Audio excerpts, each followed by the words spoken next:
Hello നമസ്കാരം, എല്ലാവർക്കും challenger ആപ്പിലേക്ക് സ്വാഗതം. ഞാൻ അനന്തു. അപ്പോൾ നമ്മളിപ്പോൾ പഠിച്ചുകൊണ്ട് വന്നിരിക്കുന്നത് എന്താണ്? നദീതട സംസ്കാരങ്ങളാണ് അല്ലെ? പ്രാചീന നദീതട സംസ്കാരങ്ങളാണ് നമ്മൾ പഠിച്ചുകൊണ്ടിരിക്കുന്നത്. അങ്ങനെ നമ്മൾ രണ്ട് പ്രധാനപ്പെട്ട സംസ്കാരങ്ങൾ പഠിച്ചു കഴിഞ്ഞു അല്ലെ? ഹാരപ്പയും പഠിച്ചു കഴിഞ്ഞു, അതുപോലെ ഈജിപ്ഷ്യൻ സംസ്കാരവും പഠിച്ചു കഴിഞ്ഞു. ഇനിയും അതേപോലെ തന്നെ വളരെ പ്രാധാന്യത്തിൽ മുൻകാലങ്ങളിലും ഒക്കെ ഒരുപാടധികം ചോദ്യങ്ങൾ ചോദിച്ചിട്ടുള്ള ഒരു സംസ്കാരമാണ് മെസപ്പൊട്ടോമിയൻ സംസ്കാരം എന്ന് പറയുന്നത്.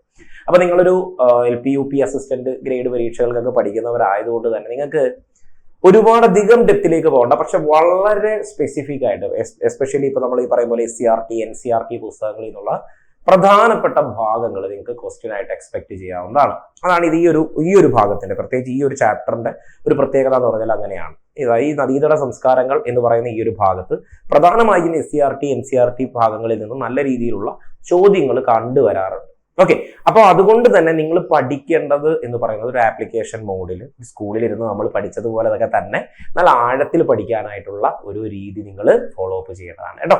ഓക്കെ, അപ്പൊ നമ്മൾ രണ്ട് സംസ്കാരങ്ങൾ പഠിച്ചു, അവിടുത്തെ പ്രത്യേകതകൾ പഠിച്ചു, അവിടുത്തെ കൃഷി രീതികൾ, അവരുടെ ജീവിത രീതികളുടെ അല്ലെ, അവരുടെ ആഹാര രീതികളുടെ, അവരുടെ ഭക്ഷണ രീതികളുടെ, അവരുടെ സംഭരണ രീതികൾ ഓരോന്നും നമ്മൾ പഠിച്ചു. അതുപോലെ തന്നെ അവരുടെ എങ്ങനെയാണ് അവർ സിറ്റി അറേഞ്ച് ചെയ്തിരുന്നത്, ഇതെല്ലാം പഠിച്ചു. അതേപോലെ തന്നെ ഇറാഖ്, ഇന്നത്തെ നമ്മളുടെ ലോക മാപ്പൊക്കെ എടുത്തു നോക്കി ഏതാണ്ട് ഇറാഖ് ഇറാൻ ഭാഗങ്ങളിലൊക്കെ ആയിട്ട് വളർന്നു വന്ന ഒരു പുതിയ സംസ്കാരമാണ് എന്ത്? മെസപ്പൊട്ടോമിയൻ സംസ്കാരം എന്ന് പറയുന്നത്. അപ്പൊ ഇന്നത്തെ ഈ ഒരു ക്ലാസ്സിൽ നമ്മൾ ഡിസ്കസ് ചെയ്യുന്നത് മെസപ്പൊട്ടോമിയൻ സംസ്കാരത്തെ കുറിച്ചാണ്.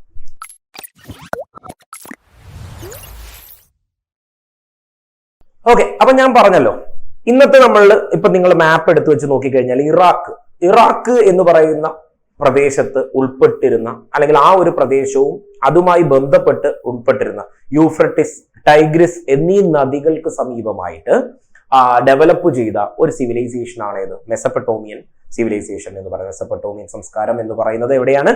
യൂഫ്രട്ടിസ്, ടൈഗ്രിസ് എന്നീ നദികൾക്ക് ഇടയിലായിട്ട്. അപ്പൊ നിങ്ങൾ നോക്കിക്കേ, രണ്ട് നദികളുടെ പേര് ഞാൻ പറഞ്ഞു അല്ലെ. ഈജിപ്ഷ്യൻ എടുത്തു കഴിഞ്ഞാൽ നൈലാണ്, അതുപോലെ ഹാരപ്പ എടുത്തു കഴിഞ്ഞാൽ സിന്ധു നദിയാണ് അല്ലെ, ഇൻഡസ് ആണ്. അപ്പോ അതേപോലെ തന്നെ ഈ പറയുന്ന മെസപ്പൊട്ടോമിയൻ എന്ന് പറയുന്നതാണ് ഈ അർമീനിയൻ പർവ്വതത്തിൽ നിന്ന് ഉത്ഭവിച്ച് പേർഷ്യൻ കടലിലേക്ക് പതിക്കുന്ന യൂഫ്രട്ടിസ്, ടൈഗ്രസ് എന്നീ നദികൾക്കിടയിലായിട്ട് ഡെവലപ്പ് ചെയ്തിട്ടുള്ള ഒരു സിവിലൈസേഷൻ ആണ് എന്ത്? ഈ പറയും പോലെ മെസപ്പൊട്ടോമിയ. അപ്പൊ ഇന്നത്തെ നിങ്ങൾ ഓർക്കേണ്ട കാര്യം എന്താണ്? ഇന്നത്തെ ഇറാഖ് ഭാഗത്താണെന്ത് ഈ ഒരു സംസ്കാരം ഉണ്ടായിരുന്നത് എന്ന് പറയുന്നത്. ഓക്കെ, ഇപ്പൊ ഈ സംസ്കാരം വളർന്നു വന്ന പ്രദേശം എന്ന് പറയുന്നത് എവിടെയാണ്? ഇറാഖാണ്. ഓക്കെ, ഇനി നോക്കിക്കേ, അർമീനിയൻ പർവ്വതത്തിൽ നിന്ന് ഉത്ഭവിച്ച് പേർഷ്യൻ കടലിൽ പതിക്കുന്ന ഏതൊക്കെ നദികൾ? ആ നദികളാണ് നിങ്ങൾ ഇമ്പോർട്ടന്റ് ആയിട്ട് ഓർക്കേണ്ടത്. യൂഫ്രട്ടിസ്, ടൈഗ്രസ് നദികൾക്ക് ഇടയിലായിട്ടാണ്. അപ്പൊ യൂഫ്രട്ടിസ്, ടൈഗ്രസ് നദികൾക്കിടയിലായിട്ട് എന്ത് ഡെവലപ്പ് ചെയ്യുന്നു? ഈ പറയും പോലെ മെസപ്പൊട്ടോമിയൻ സംസ്കാരം ഡെവലപ്പ് ചെയ്യുന്നു. ഓക്കെ, അപ്പോ ഈ പ്രാചീന മെസപ്പൊട്ടോമിയ എന്ന് പറയുന്ന ഈ ഒരു പ്രദേശം നദികൾക്കിടയിലുള്ള പ്രദേശം എന്ന് അർത്ഥം വരുന്നത് കൊണ്ടാണ് ഈ മെസപ്പൊട്ടോമിയ എന്നൊരു വാക്ക് ഇതിന് കൊടുത്തത്. ഓക്കെ, അപ്പൊ എന്താണ് മെസപ്പൊട്ടോമിയ എന്ന് പറയുന്ന വാക്കിന്റെ അർത്ഥം എന്ന് പറയുന്നത് എന്താണ്? നദികൾക്ക് ഇടയിലുള്ളത്. അപ്പൊ നമ്മൾ ഇതുവരെ ഏതാണ്ട് ഒരു നദിയുടെ പേരെ വിടുന്നുള്ളൂ അല്ലെ. ഇപ്പം ഇൻഡസ് പറഞ്ഞു, അതുപോലെ നൈല് പറഞ്ഞു, ഇവിടെ ഞാൻ രണ്ട് നദികൾ പറഞ്ഞു. അപ്പോ ഈ വാക്കിന്റെ അർത്ഥം എന്താ? രണ്ട് നദികൾക്കിടയിൽ, രണ്ട് നദികളുടെ എക്കൽ നിക്ഷേപങ്ങൾക്കിടയിലായിട്ട് വരുന്ന ഒരു പ്രദേശമാണ്. അപ്പൊ അതിന്റെ വാക്കിനർത്ഥം തന്നെ എന്താണ്? മെസപ്പൊട്ടോമിയ എന്ന വാക്കിനർത്ഥം എന്താണ്? നദികൾക്കിടയിലുള്ള പ്രദേശം എന്നാണ്. ഏതൊക്കെ നദികളാണ്? യൂഫ്രട്ടിസ്, ടൈഗ്രിസ് എന്നീ നദികൾക്കിടയിലാണ് എന്ത് ഡെവലപ്പ് ചെയ്യുന്നത്? മെസപ്പൊട്ടോമിയൻ സംസ്കാരം ഡെവലപ്പ് ചെയ്തു വന്നത്. ഓക്കെ, ഇനി നോക്കിക്കേ, ഈ മെസപ്പൊട്ടോമിയൻ സംസ്കാരത്തെ കുറിച്ച് പഠിക്കുമ്പോൾ നിങ്ങൾ 4 പ്രധാനപ്പെട്ട സംസ്കാരങ്ങൾ ഇതിനകത്ത് ഉൾപ്പെട്ടിരുന്നു. ഒന്ന് സുമേറിയൻ സംസ്കാരം, മറ്റൊന്ന് ബാബിലോണിയൻ സംസ്കാരം, മറ്റൊന്ന് അസീറിയൻ സംസ്കാരം, മറ്റൊന്ന് കാൽഡിയൻ സംസ്കാരം.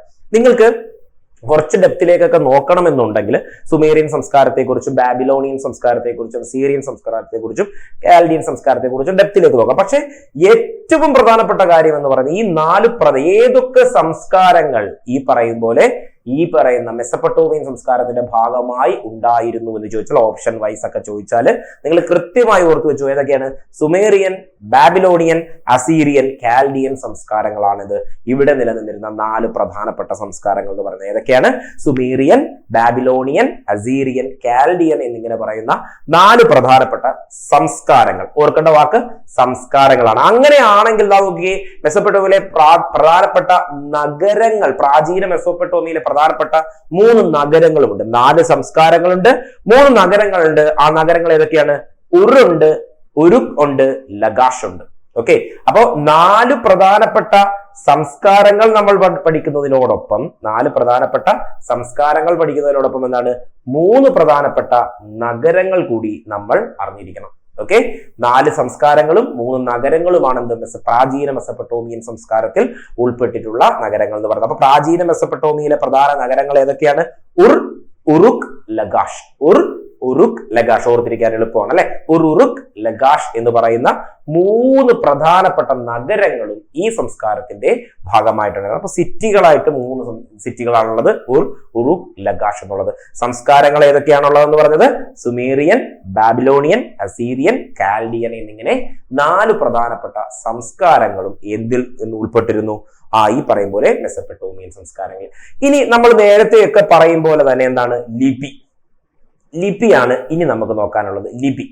അപ്പൊ ലിപി എന്ന് പറയുമ്പോൾ ഇവിടെ ഇവർ ഉപയോഗിച്ചിരുന്ന ലിപിയുടെ പേരാണ് ക്യൂണിഫോം.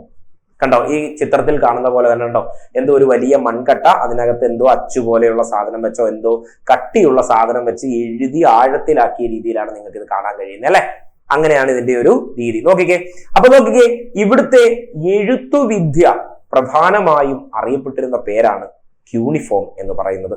ഓക്കെ, മെസപ്പൊട്ടോമിയൻ സംസ്കാരത്തിലെ എഴുത്തുവിദ്യയെ പ്രധാനമായും അറിയപ്പെട്ടിരുന്ന പേരാണെന്ത്? ക്യൂണിഫോം എന്ന് പറയുന്നത്. അപ്പൊ ക്യൂണിഫോം എന്നതാണെന്ത്? മെസപ്പൊട്ടോമിയൻ സംസ്കാരത്തിലെ ലിപിയായിട്ട് നമുക്ക് പറയുന്നത് ഏതാണ്? അപ്പം ആപ്പിന്റെ ആകൃതിയിലായിരുന്നു എന്ത്? അവയുടെ ലിപികൾ ഉണ്ടായിരുന്നു. ഒരു ആപ്പ് അടിക്കുന്നതിന്റെ ആകൃതിയിലുള്ള രീതിയിലാണ് എന്ത് ഇതിന്റെ ലിപികൾ ഉണ്ടായിരുന്നത് എന്ന് പറയുന്നത്. അപ്പൊ ഇത് ഓർക്കേണ്ട ഒരു കാര്യം, ക്യൂണിഫോം എന്ന് പറയുന്ന വാക്കാണ്. ക്യൂണിഫോം എന്ന് പറഞ്ഞാൽ എന്താണ്? ഇവിടുത്തെ എഴുത്തുവിദ്യ അറിയപ്പെട്ടിരുന്നത് ക്യൂണിഫോം എന്നാണ്. അപ്പം നോക്കിക്കേ, എങ്ങനെയാണ് ഇത് ഉണ്ടാക്കിയിരിക്കുന്നത്? നോക്കിക്കേ, മണ്ണ് കുഴച്ചുണ്ടാക്കിയ ചെറു ഫലകങ്ങളുടെ മിനുസമുള്ള പ്രതലത്തിലാണ് ഇവ എഴുതിയിരിക്കുന്നത്. നോക്കിക്കേ, ഇവിടെ കണ്ടോ, മണ്ണ് കുഴച്ചുണ്ടാക്കി അതിന്റെ മേൽഭാഗം എന്ത് ചെയ്യും? മിനുസപ്പെടുത്തും. എന്നിട്ട് അതിന്റെ അകത്തേക്ക് എന്താണ്? ഈ എഴുത്താണി എന്ന് പറയുന്ന സാധനം ഉണ്ടല്ലോ, കൂർത്ത മുനയുള്ള എഴുത്താണി, അത് ഉപയോഗിച്ച് എന്ത് ചെയ്യും? എഴുതും. എന്നിട്ട് അതിനെ ഉണക്കിയെടുക്കും. അങ്ങനെയാണ് എന്ത് ഇവരുടെ രേഖകളും ഡോക്യുമെന്റുകളും ഒക്കെ എഴുതി തയ്യാറാക്കിയിരുന്നത് എന്ന് പറയുന്നത്. അപ്പൊ നോക്കിക്കേ, ക്യൂണിഫോം എന്നാണ് ലിപിയുടെ പേര്. മണ്ണ് കുഴച്ചുണ്ടാക്കി അതിന്റെ മുകൾ ഭാഗം മിനുസപ്പെടുത്തി അതിനകത്ത് എഴുത്താണി വെച്ച് എഴുതുന്ന ഒരു രീതിയായിരുന്നു എന്ത് ക്യൂണിഫോം ലിപികൾക്ക് ഉണ്ടായിരുന്നത്. ചിത്രത്തിലേക്ക് നോക്കിയാൽ നിങ്ങൾക്ക് അതിന്റെ എല്ലാ സ്റ്റേറ്റ്മെന്റും കിട്ടും. ഓക്കെ, ഇനി നോക്കിക്കേ, ലിഖിതങ്ങളുടെ ഭൂരിഭാഗവും എന്താണ്? കച്ചവടവുമായി ബന്ധപ്പെട്ട കാര്യങ്ങളായിരുന്നു എഴുതിയിരുന്നത് കേട്ടോ. ഇതിൽ നിന്ന് നമ്മളിങ്ങനെ പരിശോധിച്ച് ഇങ്ങനെ നിന്നൊക്കെ മണ്ണിനടിയിൽ നിന്നൊക്കെ കിട്ടിയ സാധനങ്ങളൊക്കെ നോക്കിയപ്പോൾ ഇതിനകത്ത് എഴുതിയിരിക്കുന്നതിൽ മിക്ക കാര്യങ്ങളിലും എന്താണ്? കച്ചവടവുമായി ബന്ധപ്പെട്ടിട്ടുള്ള കാര്യങ്ങളാണ് എഴുതി വെച്ചിട്ടുള്ളത്. കച്ചവടവുമായി ബന്ധപ്പെട്ടിട്ടുള്ള കാര്യങ്ങളാണ് എഴുതി വെച്ചിട്ടുള്ളത്. അതുപോലെ നോക്കിക്കേ, ജ്യോതിശാസ്ത്രം, ഗണിതശാസ്ത്രം എന്നീ മേഖലകളിലും മെസപ്പൊട്ടോമിയൻ സംസ്കാരം എന്താണ്? വളരെയധികം മികവ് കാണിച്ചിരുന്നു. ജ്യോതിശാസ്ത്രം, ഗണിതശാസ്ത്രം എന്നീ മേഖലകളിൽ നിന്നാണ് വളരെയധികം മികവാരി കാണിച്ചിരുന്നു മെസപ്പൊട്ടോമിയൻ സംസ്കാരം ഉള്ളവര്.